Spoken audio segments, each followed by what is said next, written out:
blown away by the performance and the value of modern air coolers specifically, so now we're rounding up some of the best coolers that we've tested in the past years. This year in particular, the air cooler market was packed with good options in all price ranges, including the Deepcool Assassin 4 at the more expensive end, the Thermalright Peerless Assassin sort of in the middle, ID cooling solution in the $17 range, and some hangers-on from prior years have remained relevant, like the Noctua NHP1 passive cooler. This video is also kind of special because it's sort of a send-off for the test platform we've done all this testing on. We've been using our CPU Cooler Reviews platform for 3 years, going on 4 now. We have a lot of improvements. We have 2 new platforms we're going to roll out instead. They're going to be on AM5 and LGA1700. And so this is kind of the last run you'll see of the batch that we've been putting together for the past several years now. So that's what we're rounding up today. We have a bunch of different categories, including best value, best overall, the best mechanical design, best thermal design, and more. Let's get started. Before that, this video is brought to you by Thermal Grizzly and the CryoSheet graphene pads. These CryoSheets are molecularly stacked in the Z-axis to encourage vertical direct thermal transfer from the IHS to the cooler.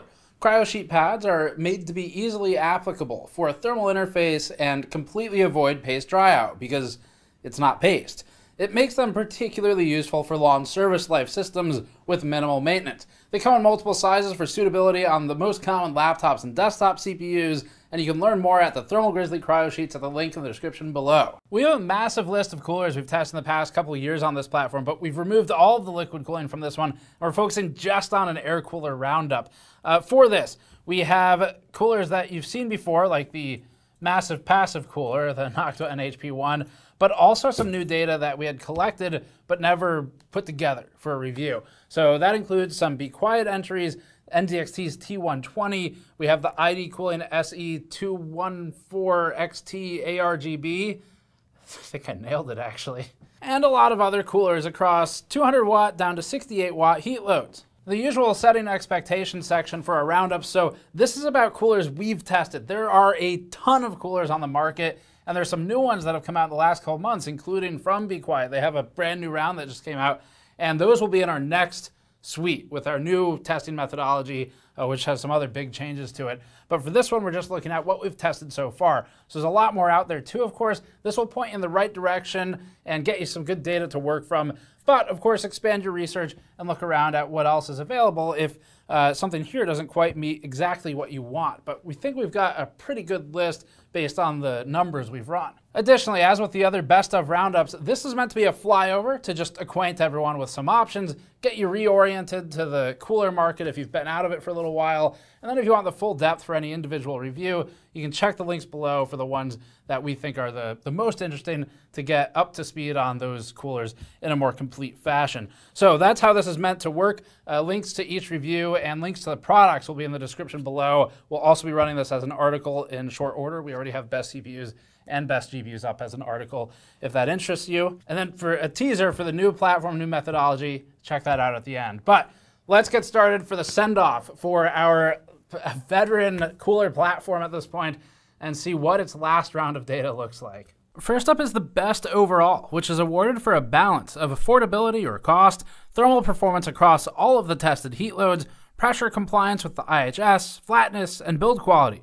This one goes to the Thermalright Peerless Assassin, which also wins another category in this video for thermals later, so we'll save most of the thermal discussion for that section. Thermalright put pressure on the market with its single-fan Assassin Spirit, which has since been spun off into other options by pricing it at around $20 to $26 or so. The Peerless Assassin was highly requested by our audience for review, and we quickly saw why. This is a 2-fan dual tower solution, with its price tag in the $30 to $40 range commonly. It ended up being one of the best coolers for the money if you're looking for an air cooler with capabilities that can handle moderate heat load devices. This doesn't conquer everything for the $34 it is now. It would still struggle with infinite turbo on a modern i9, but for a 200 watt heat load, and especially for most AMD R5 CPUs, for example, many of Intel's i5s, some of the i7 and R7 CPUs depending on generation, this handles itself really well.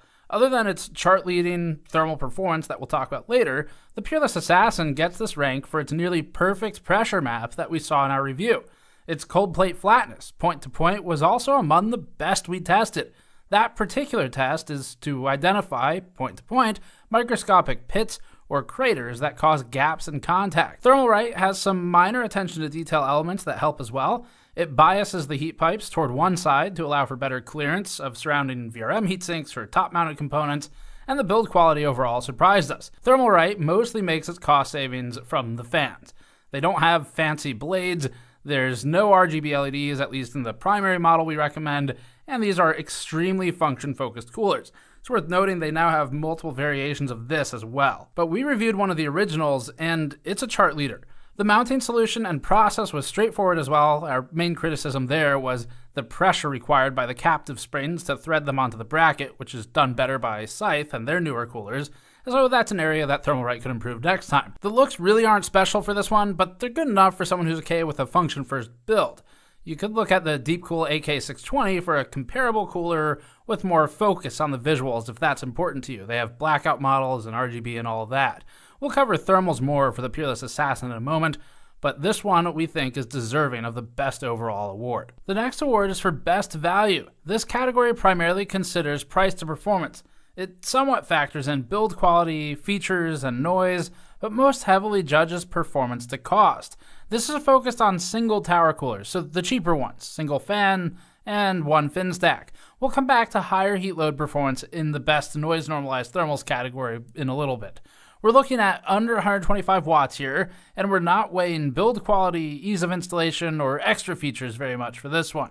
The winner for the low heat load best value category is the ID Cooling SE214 XT ARGB, which is currently around $17 on Amazon. This cooler packs a lot of performance for its price, and a lot of letters. It even has some numbers in there. The SE214 XT ARGB includes a single 120mm fan. It's not high quality, but it's fine for the job, and it has simple, standard metal clips to secure it to the heatsink.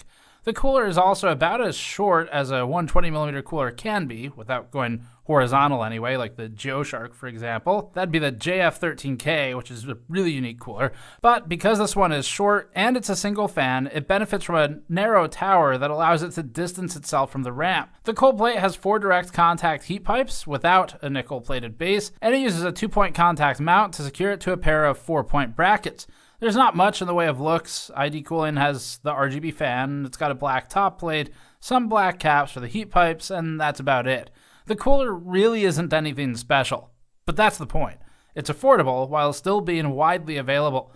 In our 68-watt R5 heat load at 35 dBA, the ID Cooling 214 XT was just behind the more visually refined AK400 and Esports Duo coolers, and not distant from the single-fan Assassin Spirit. In the 123-watt, 35 dBA Noise-Normalized chart, the same cooler was again behind the AK400 and the Assassin Spirit, although it left about 5 degrees of room between itself and the now-present Peerless Assassin. The 214 isn't good enough for high heat load CPUs, but overall the results are good here if you're using something more moderate. The ID Cooling SE214 XT ARGB impressed us, not only for how its name feels like an onomatopoeia, but also its cooling for the price, and the installation's good too. Despite being as cheap as it is, it has incredibly straightforward, simple, secure mounting. It's nothing advanced, it's not revolutionary, but ID Cooling is at least using the same approach that most of the $30+ coolers use, rather than leaning on AMD's clip-based mounting solution. ID Cooling's mount is among the easiest on our list today, and is overall trouble-free, something we think is a strong point in its favor for how cheap it is. The next award is for Best Thermal Design. This one is given irrespective of cost or value, and instead focuses solely on what the cooler is trying to achieve thermally. This one easily goes to the Noctua NHP1 passive CPU cooler. We use this cooler in 2 of our acoustic chamber test benches that we've been ramping up. One is on the GPU test bench, another is on the data logging bench for the acoustics room. We used these because we needed something that made zero noise so as to avoid influence on results, but also something that could handle a moderate heat load from the test application load. But you don't need these use cases. It'd also be great for home recording or just if you hate noise. We've been incredibly impressed with the cooler's capabilities over the years for a fanless solution. Passive coolers aren't easy to make, and they involve a lot of hurdles to design. You can't brute force inefficient design with fans, making them more of an engineering challenge. A good passive heatsink requires an entire ground-up approach to design. Coolers like this have a lot of considerations. Noctua went with fewer, thicker fins and spaced them out more, which helps give space for the air to escape passively. A more accurate descriptor for this would actually be cooling plates rather than fins, given their size and design. The spacing is designed to limit heat trap while maximizing both the surface area and the mass, which helps for soak. This helps the air find its way out of the cooler naturally, as an orientation that causes the plates to run horizontally would create an inefficient route for air to escape through the far sides. By cutting holes through it like this, Noctua provides additional paths for air to exit. We actually showed this concept in operation in our 2021 review of the cooler, where we took Schlieren photography using a parabolic mirror, a razor blade, and a light. And this was the result. This imaging shows the air density gradient across the image. You can see how in an orientation with the plate openings upward, the air finds its way out of the cooler in an almost conical pattern. You can see the air clinging to the plates to find its exit, demonstrating, in a practical sense, why all that spacing between them is helpful. Our pressure testing found that the NHP1 had phenomenally good pressure distribution across the IHS overall. Flatness was also excellent in the NHP1. This indicates that there's a consistent surface finish, meaning there's minimal pits or craters in the finishing of that cold plate. Noctua is also using a 6-pipe design to maximize the coverage through the cold plate. That and the combined surface area and mass make the cooler slow to ramp to steady state, and that's a good thing. You can see that it took around 20-25 minutes to hit the peak steady state in values from our original 68-watt heat load test. Its biggest downside is size, so you'll need to plan fitment of everything. And thermally, these do best with lower heat loads, so you won't be pairing this with something like an i9. Our original testing had the P1 throttling, but technically running at 123-watt heat load, or more acceptable with the 68-watt R5 heat load. That's about where it does the best in our tests. It held about 65 degrees there over ambient, and Noctua has a helpful page on its site showing CPUs where it judges performance. We've done some validation on this and largely agree with the ones that we've validated. If you need a passive cooler for a home studio, a voiceover setup like what I'm using right now, acoustic testing, or just because noise bothers you, we highly recommend the P1 for CPUs with a heat load that it can manage. You can always strap a fan to it if necessary to give both a 0 RPM option and a higher load ramp option. Our next category is for best noise-normalized thermals, or in other words, best out-of-the-box thermals. There are 3 heat loads we're awarding this one for: 200 watts, which is taken by the Assassin 4 and the Peerless Assassin, 123 watts, which is taken by the Peerless Assassin again, and 68 watts, where we don't run the highest end coolers since it's not a heavy enough load, and so this one will be taken away by the Assassin Spirit. Apparently, Assassins really hate heat, and the Freezer 34 Esports Duo. This one is a simple ranking of thermal performance. Using the stock fans, we normalize everything to the same 35 dBA floor at a 20-inch distance. We're changing this going forward to move to our new acoustics chamber. So this is actually one of the main reasons we're moving away from this bench, other than a different one we'll talk about in a moment. It's just time to implement new methodologies that are better. We're excited about it. Here's the 200-watt chart. The liquid coolers that are on here are just for perspective. We removed all the other ones.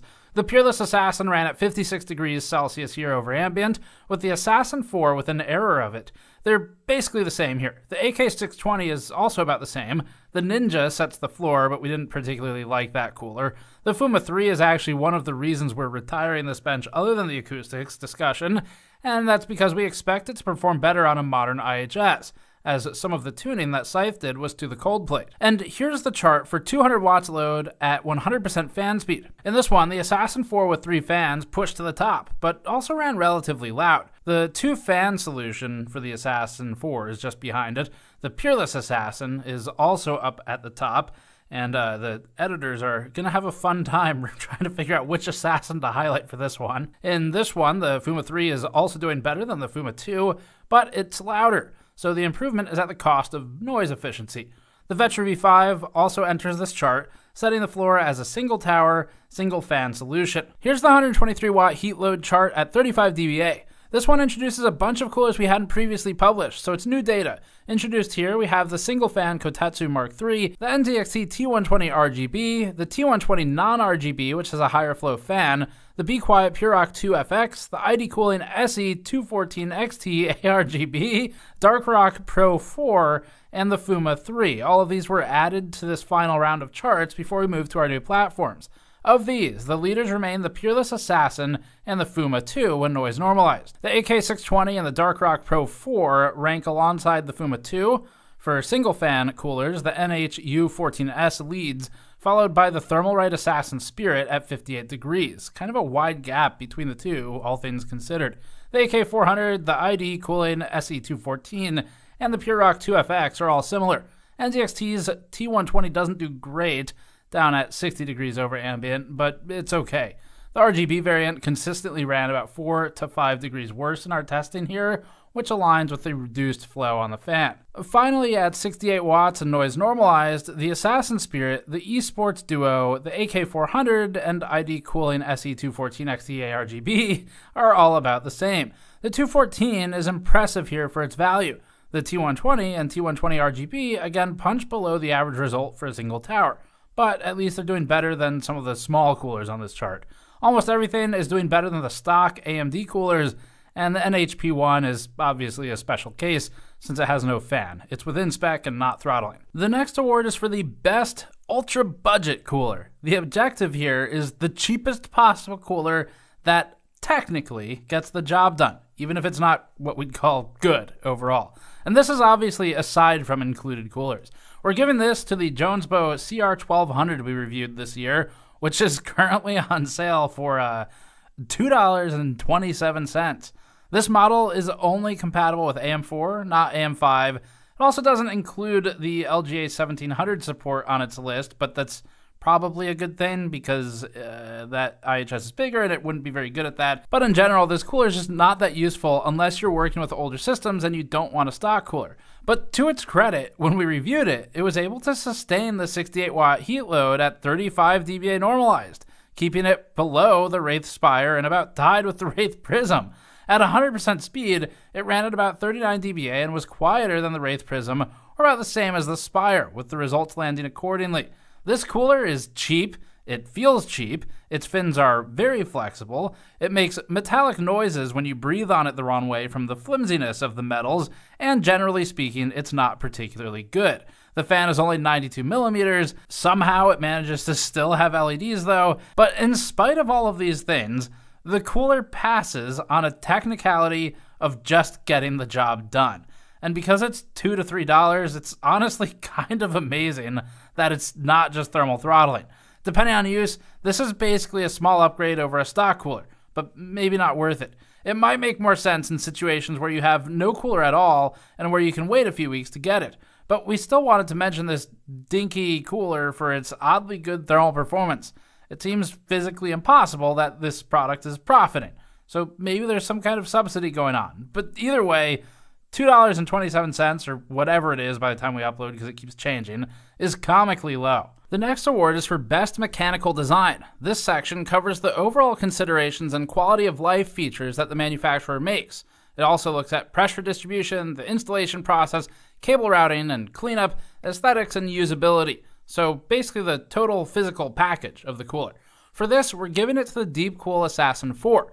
The Assassin 4 isn't a good value cooler, and we talked about that in our recent review of it.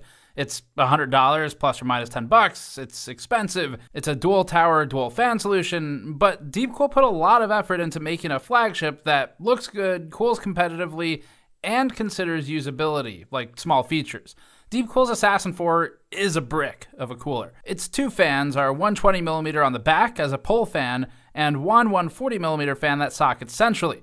It's hard for cooler manufacturers to differentiate themselves at the high end once they've reached performance limits, so small attention to detail elements are what set them apart.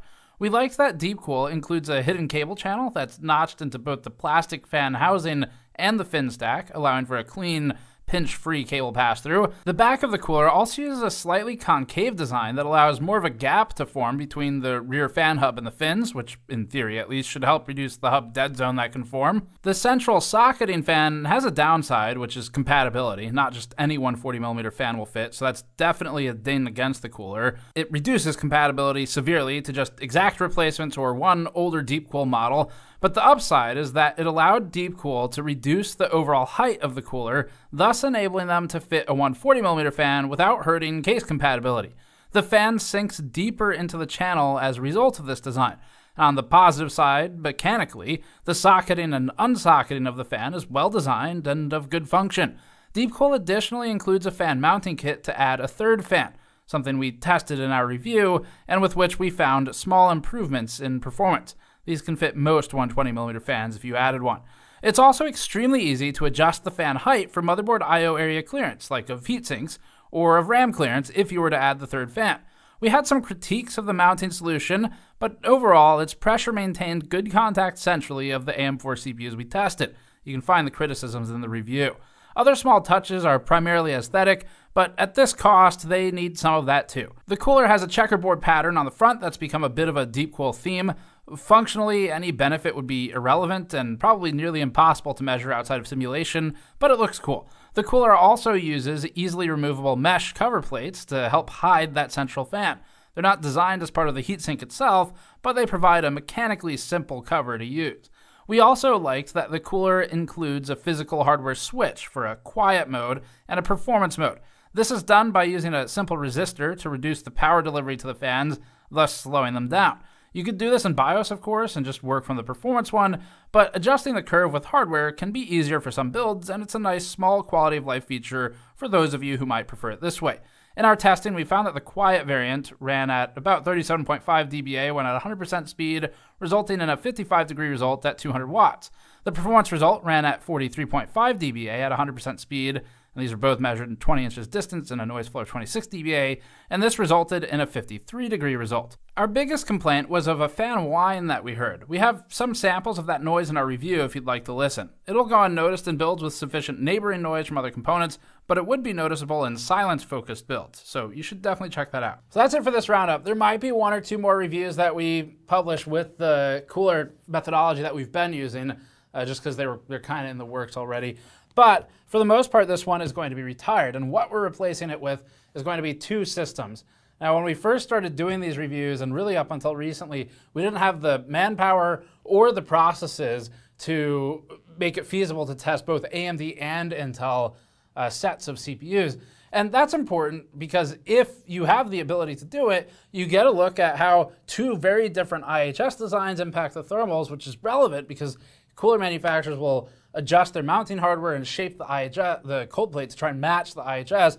And additionally, it allows us to look at different hotspot locations where things like AMD offset mounting is still relevant, not just in AM4, but now AM5. For some context on this, it has taken with the old platform that we're retiring about 40 hours to run one cooler through the review suite. So basically, I'll design the test, I get it in place, Mike comes in to run it, and it'll be his week of work for that entire week to work on one cooler. A lot of that's because we do so many remounts and retest passes and all this stuff to just make sure we've eliminated as much possible human error or impact as we can. But now, moving into the AM5 and LGA1700 stuff, we've got some pretty refined processes that make it a little faster, so we won't have the problem we did before, which was that to do two sets of benches, it would take 80 hours, which it just didn't make any sense. Anyway, that's really excited. We're hyped about it. We also are moving to roll out our acoustic chamber for all of the coolers going forward. So this is going to be the first major category where we deploy that chamber completely. We've used it in a couple one-off reviews. We've refined the methods, and now we're in a good spot to roll it out, and that's exciting as well for us. That's kind of a teaser what's coming up, and we plan to be testing 4 different heat loads for that one, different CPUs basically, to cover a wide range of things. But in the meantime, this gives you a look at a mature test methodology that's served us pretty well, but it's time to improve and set it aside, and you get one last round of data out of it. Even outside of AM4, this gives you a good representation for baseline numbers for all these coolers, so that'll get you started on the coolers we think are the best for air cooling options right now based on what we've tested. Ton of liquid cooler options out there, of course, too, but those are in separate reviews if you're curious about the ones we've looked at. And otherwise, check back soon for a lot more of this, because coolers are actually one of the topics that I enjoy working on the most for reviews. So we'll have more soon. Thanks for watching. Subscribe for more as always. Go to store.gamersnexus.net to help us out directly, or patreon.com/gamersnexus if you'd like to throw a few bucks our way because we've helped you out over the years. And subscribe for more. We'll see you all next time.